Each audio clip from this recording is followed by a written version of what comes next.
Hi, Namaskaram and welcome back.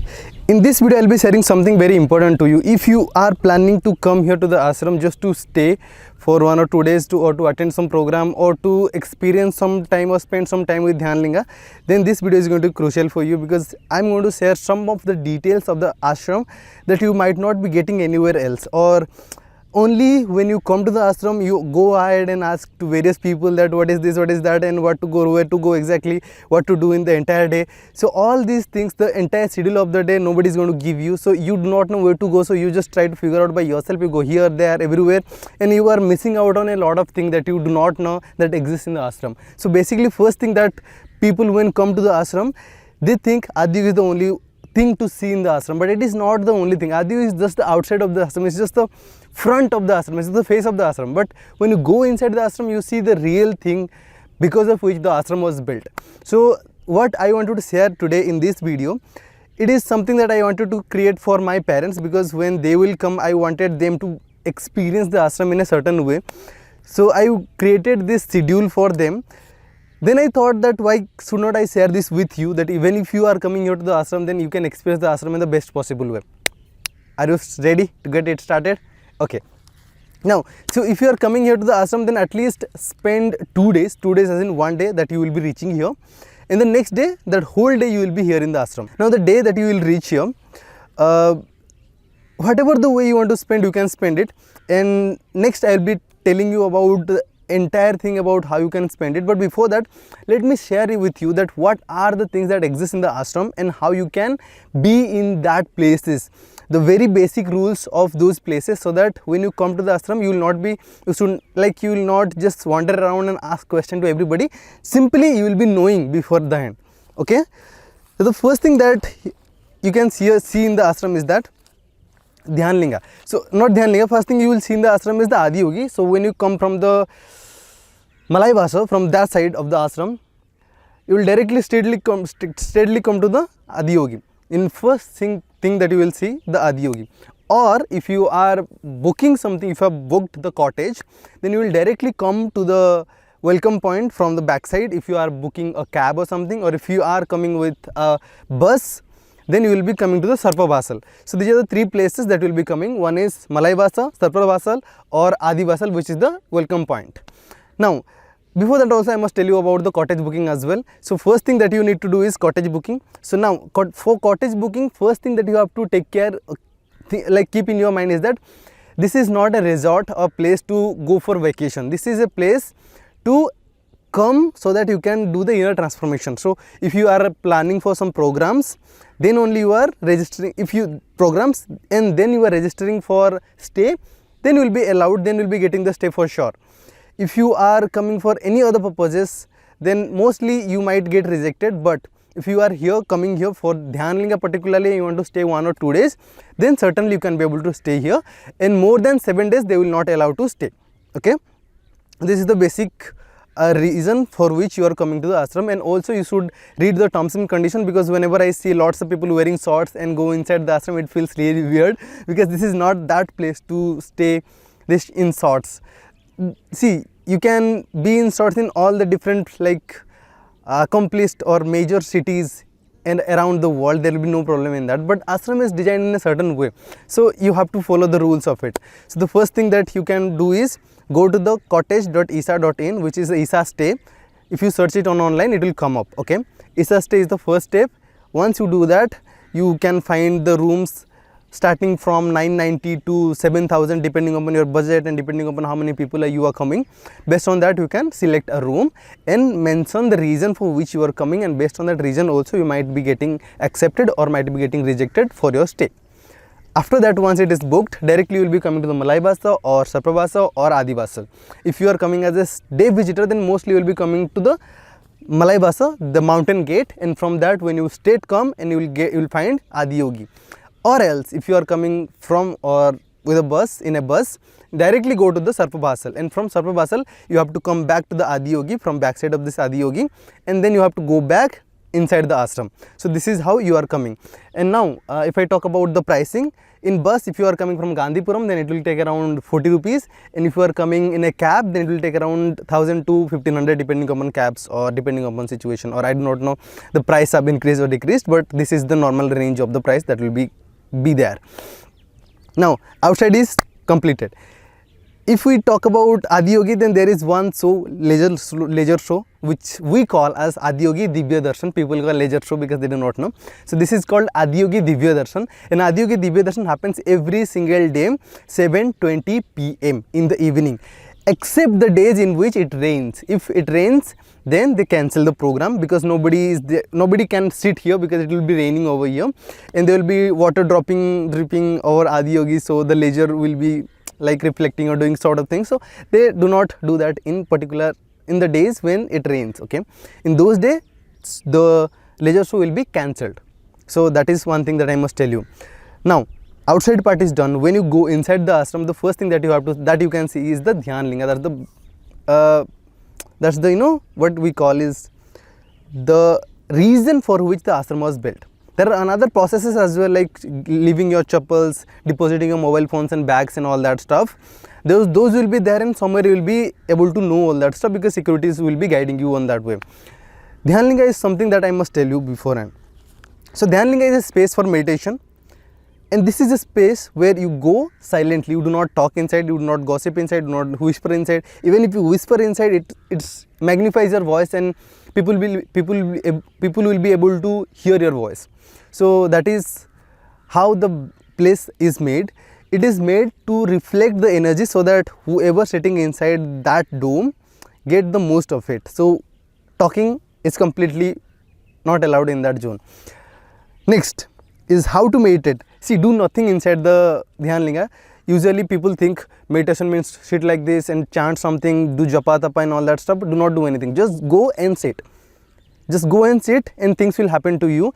If you just going and sitting for 10 minutes, then mostly people feel like they're coming out of it. But if you just say 20 more minutes, then in the 30 minutes, what you will feel that first 10 minutes will going in a certain way, in the most difficult way, but last 20 minutes will be going very effortlessly, very easy. So that is how the place is. So if you stay there for longer period of time, then it will hold you, it will grab you, and you will not be able to guess the pace of the time. So meditation will happen automatically if you just be there for longer period of time. For short period of time, just because a little bit of heat, just because of little bit of the humidity, you might find irritating, and you might find like coughing in a while in the mid. But even if anything happens, cough but do not come out of it, and they send you inside in a batches, like 10 minute batches, so that you can go and spend your own time with Dhyanalinga. And if you are coming here with babies, then make sure you sit around the door, so that if they cry, if they shout, if they scream, if they do something, you can directly come out of the dome, because it will disturb others and you as well. That's all about the Dhyanalinga. And there is one more thing that I must tell you is that inside Dhyanalinga there is no puja happens, but during the day 2 times Nada Aradhana happens. Nada means the offering of the sound. It means 2 times, as in one is 11:50 during the day and another is 5:50 in the evening. Now this is the 20 minutes batch. Usually it happens in 10 minute batch. This is the 20 minutes batch. During this time there will be one singer, she will be singing song or he will be singing song. There will be nada, like mridanga, they will be playing it. They will be singing both, they will be playing it. So something will happen interesting inside the dome and you can be able to experience it. So it happens 11:50 and 5:50. These are the 2 timings in which you can be present inside the dome. Now after that also there are other programs, like during Sivaratri, every month there is one Sivaratri. During this Sivaratri from 2 PM to 4 or 5 PM the Dhyanalinga remains closed, because what did you call, Panchabhuta Kriya happens over there. Panchabhuta Kriya is again offering of the sound, music, light and all that thing. 5 different elements, some kriyas about it. It happens inside Dhyanalinga, so it remains closed. And in Purnimas and Amavasyas you get to offer milk or water on the top of Dhyanalinga. So this is an opportunity. So if you are coming during these timings, so you will be able to experience something like that. Now Dhyanalinga is done. Now it comes to Devi. Devi is also a meditative place, for a place to meditation, but Devi is mostly created for another sort of reasons. Like Dhyanalinga is specifically for meditation, Dhyanalinga is specifically for the liberation, specifically for the dimension to explore your life. But Devi is for rest of the other things, like A to Z Devi, only this segment of thing is Dhyanalinga. So every other spiritual things that is needed to be done is done in Devi, because Sadhguru consciously wanted to not to touch Dhyanalinga for any other purpose, because to do some rituals, do something about it, you need an energy form, and Dhyanalinga is just an amazing energy form, but Sadhguru did not wanted to touch it for any other purposes than the liberation. So that is why he also created Devi. Now Devi is an energy form which is used for any other purposes. So if you see, go to Linga Vairabi website and you will see there will be various types of rituals that are performed in Devi, and there is one more temple that might come up in future, which is Kala Bhairava temple, which is for disembodied being. For A to Z is Devi, Dhyanalinga is only for one purpose, and for rest of the purpose, like beyond body, when people lose their body, what are the rituals that happens, for that Kala Bhairava temple Sadhguru wants to establish, so Sadhguru wants to consecrate, but for that time is there, and it's not, there is no surety in that as well. Now inside Devi there are Kesavarpanam, Karna Veda, like Kleshanasana Kriya, Kala Bhairava Karma. There are different types of activities are there that happens in the Devi. Apart from that also, there will be a lot of different things that you can experience inside Devi. And inside Devi as well, there is Aarti one in 12:40 during the day, and there is one in 7:40 in the evening. Now the Dhyanalinga opens from 6 AM in the morning to 8:30 in the evening, but Devi closes in between around 2 somewhere around 1:20 to 4:15. During this time Devi closes. It's, I don't know, 1:20 or 2:20, I'm not sure 100%. There's the ant. Okay, so during this time Devi closes. So if you are planning, then you do not go in that particular segment to Devi. If you are planning, then you will miss out on that. Now this is Dhyanalinga, and Devi is the most important thing that to visit in the ashram, or the best, like the source, the prime thing that you can visit in the ashram. Apart from that also, there is Suryakund, Chandrakund. They are open morning to evening. You can go take a dip in any time during the day. Now this is the most of it, but there is some few things that I must tell you is that if you are staying in the ashram, then you will be able to get access to Biksha Hall as well. Biksha Hall is then a place to eat food, where food is offered to you and you eat. Now if you are going for the Biksha Hall, then few guidelines, just two guidelines, okay. One is there are different rows for gents and ladies, so you have to sit based on that. Second thing is that you do not talk inside the Biksha Hall, you just sit silently. Even if there is somebody close to you, you do not talk. But if there is some child or children with you, if they are talking to you, it's fine, it's okay. But mostly if they are grown up, if they can be able to understand your language or understand it, then you can ask them to sit silent. But if they are babies, they can scream, they can do, you cannot do anything about it, it's okay. There is no problem in that. Third thing is, do not eat until invocation, because I see a lot of people, they do not know about it. So when something is served on the plate, they eat it quite like instantly. But it is not about eating instantly. If you stand outside of the Biksha Hall, there is a board written on it. Sadhguru has made a quote that, let that hunger go through you, it will build an appetite. And also when food is served on your plate and you do not eat it, you just wait for certain time to eat it, then what you are essentially doing is you are training yourself, or you are not letting that compulsive behavior of eating instantly affect you. You are consciously choosing to wait until the invocation, and after the invocation you can eat. So until the invocation you can wait. So this is the three basic rules that you can follow inside the Biksha Hall. Rest of the things, whatever you do, it's okay. I have no problem with that. Now these are the basic things I have explained to you. Now what should be your ideal day if you come to the ashram? The first thing is, first day when you reach the ashram, go around the ashram, see whatever you want to see. They will also provide you with a map, or even if you do not find the map, you will find the map sticking in the welcome point only, or somewhere around the ashram you will find the map. You can go around the places, you can visit the this side, this Adiyogi side, Adiyogi premises, you can visit Dhyanalinga premises, temple premises, you can visit this Nalanda ground, you can visit the Prasala ground, in the places around that. So most of the places you can visit by yourself, you can just go around the first day. And in the evening, make sure that you attend Adiyogi Divya Darshan. If you attend Adiyogi Divya Darshan, and after Adiyogi Divya Darshan, rush towards the Biksha Hall. It will take around 20 to 30 minutes for you to reach there, because it's around 2 kilometers of the distance. So if you reach there, 8:10 the open batch starts. Open batch starts from 8:10 to 8:30. You can eat in the open batch. So first day you do this much, and then in the evening after eating, you can just roam around in the ashram for a certain while. Then after 9:30, make sure you go back to your area and then sleep, because after 9:30 it is called as silence time. People do not stand out, people do not stay outside, they just go back to their areas and then sleep. Now second day is the most important thing. In the second day, first you wake up around 4:30. Make sure you wake up around 4:30 and complete all the tasks, including your bath. Even if you are coming in the winter season, make sure you take bath.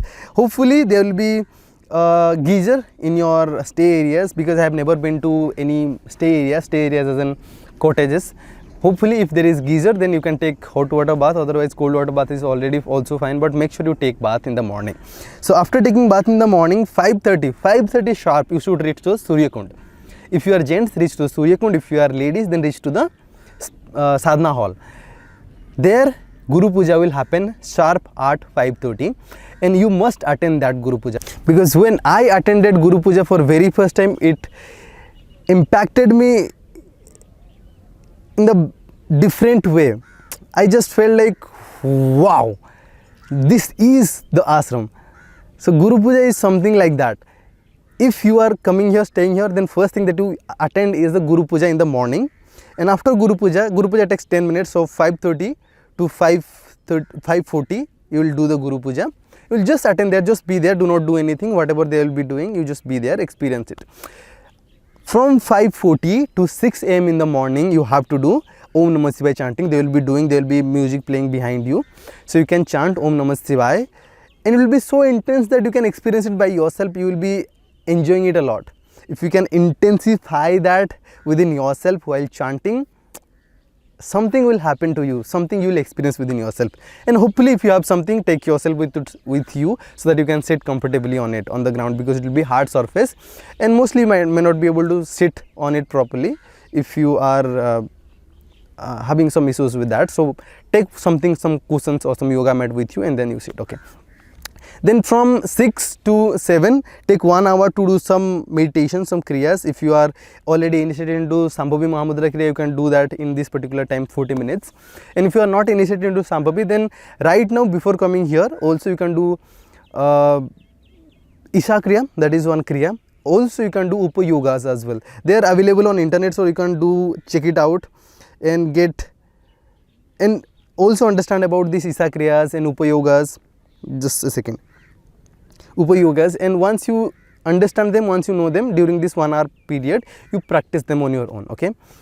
7 AM, straight go inside Dhyanalinga.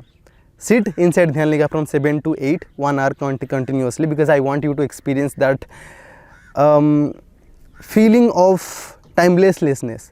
Because during sitting inside Dhyanalinga, if your body is stable enough that you are not moving for 1 hour, or even if 20 minutes, 30 minutes in stretch, it is okay, completely fine. If you are not moving for 20 minutes in the stretch, and somewhere you can maintain a little bit distance from your mind, from whatever the psychological process that is going inside your head, then within this much amount of time only you can experience something very magical. And I want you to experience that. So that is why I am asking you to stay inside Dhyanalinga from 7 to 8 continuous 1 hour. And during this time also, since it's the morning time, you will not be feeling much humidity, and also less people would be there, so you can be able to experience the private moment with Dhyanalinga in a better way. Okay. Now after 9, come out of Dhyanalinga and go to Pradakshina. I have already made a video on Pradakshina, how to go about it. So start from Nandi, and then come towards Adiyogi, then make a complete round and go towards Dhyanalinga again. So it will take around 40 minutes. Generally we take 40 minutes, but depending upon your pace of going, it might take a little more or less time. Okay. So even if it takes a little more, it's okay. Even if it takes less, then it's okay as well. So generally 40 to 50 minutes will take. So by the time you reach over there, it will be around 9:40 or 9:50. So if you are reaching there 9:40 to 9:45, then directly go towards Biksha Hall, take the first batch brunch, and after the brunch it will be around 10:30, because brunch starts from 9:50, gate opens, and brunch starts from 9:58, gate closes, and it will start from 10, exactly 10. So once you do the brunch, then you come back to at 11:30 Dhyanalinga Mandapam. Okay, now after the brunch you can have a little time with yourself, or even if you are getting late for the first batch brunch, you can go to the 10:30. 10:30 is the second batch. So when you go to 10:30, it opens at 10:35. 10:35 it remains open till 10:43. So this much amount of time you have to go inside the Biksha Hall to eat in the second batch. Once you eat in the second batch, after 11, you can come out of Biksha Hall. You can spend some like few minutes around, and then by 11:30 you must be there on the Dhyanalinga Mandapam. And once you are there in the Dhyanalinga Mandapam, next time whenever the door opens, because they will be sending you in batches, right? Dhyanalinga Mandapam, when it will be open, you can directly go inside Dhyanalinga, because Nada Aradhana will be about to happen around 11:50. So that is one thing that you have to make sure. Once you go inside Dhyanalinga, you come out of Dhyanalinga after Nada Aradhana that you attend. Yeah, after Nada Aradhana, go to around 12:40 where Vairavi Aarti will be happening. So before that, you make sure you go inside Devi temple. After Devi Aarti, there is one more program that happens around that region only. One is Omkar meditation and free yoga sessions. Both the things will be happening in that zone as well, in front of Devi only. So attend both of them during this particular time till the evening. Till the evening as in around 5:30. Till 5:30, make sure that you complete all these things. And if you complete this Omkar meditation and free yoga meditation, you can take a dip inside Surya Kund or Chandra Kund, or you can go inside the ashram, sit on the nala on the ground and observe whatever is out there, experience. The ashram is created in a much beautiful way, attention has paid into details, so you can experience them, you can see them, how that Sadguru is planned to create this, how Sadguru is planned to design this. Because when he was designing the Dhyanalinga dome, he was also talking about the single degree of difference of how the bricks should be placed. So that is how the attention has been paid into details of this ashram while creating it. So if you have time, then pay the attention to details. Do not go back to your stay area and just sleep. Best you go like that, okay? Experience the ashram like that. 5:30 when you come back, 5:30 to again 5:50, there will be another Nada Aradhana. You can attend that 5:50 Nada Aradhana. After coming back from the 5:50, 6:10 will be there. In 6:20, you can do Sadguru presence time. You can open Sadguru app, and in the Sadguru application also you can get the chant. You can play along and then you can chant along with it. So after Sadguru chant, directly you can go towards the Biksha Hall and then wait for 6:50 to happen, and then go for the first batch brunch or dinner, sorry. Once you go for the first batch dinner, after the dinner, if you can rush towards the Devi, before 7:40 if you can reach, then you can be able to experience the Devi Aarti again as well. After Devi Aarti, 9:30 inside Devi rituals area, there will be a place. If you stand in front of Devi, there will be in the side, there will be place where Bhakti Sadhana happens around 9:30 in the evening. So you can go inside it and do the Bhakti Sadhana. After the Bhakti Sadhana, you can come back and go to bed. So this is how a day could look like, and this is how you can experience the much of the ashram in just one single day. And I would say most of the ashram you would have experienced by just doing this, okay? If you are staying one more day, then I would recommend you to go on a silence. Silence means do not talk to anybody, do not use your mobile phone, do not do gestures, smiling, namaskaram, anything. Do not do anything. Just walk looking at the ground 3 feet ahead of you. And if somebody tries to approach you, do not communicate with them. Chantings are allowed, whatever the chants are there. Brahmananda Swarupa would be an amazing chant. If you have gone through Bhakti Sadhana, you can go through the Bhakti Sadhana during the entire day. Whatever you see around yourself, whatever the single pebble, grass, grasshopper, you can just go and bow down to everything. Do this entire day, walk slowly, and also make sure you are not wearing chappals or any kind of footwear. And also if you get time, then go inside Biksha Hall and do serve in one batch or maybe 2 batch and eat in the open batch. This much you do, and I would say what you will get out of this ashram is going to be something else. You cannot be able to experience you cannot be able to imagine that kind of experience that you will get just out of the simple processes. So Sadhguru has designed all these things for every human being to experience, but if you do not go for it, if you just come here to take a selfie with Adiyogi, then that is the only thing that you will get. But if you go through the process that I have all mentioned in this particular video, then what you will take with you from the ashram is something completely different, and I can assure you that you will not be able to forget that day in your entire life. So that is it about this video. I made this for my parents, but hopefully somebody else, if uses this schedule for themselves, then it will be an amazing thing for me. And so thank you so much for watching. I'll see you in the next video. Bye for now.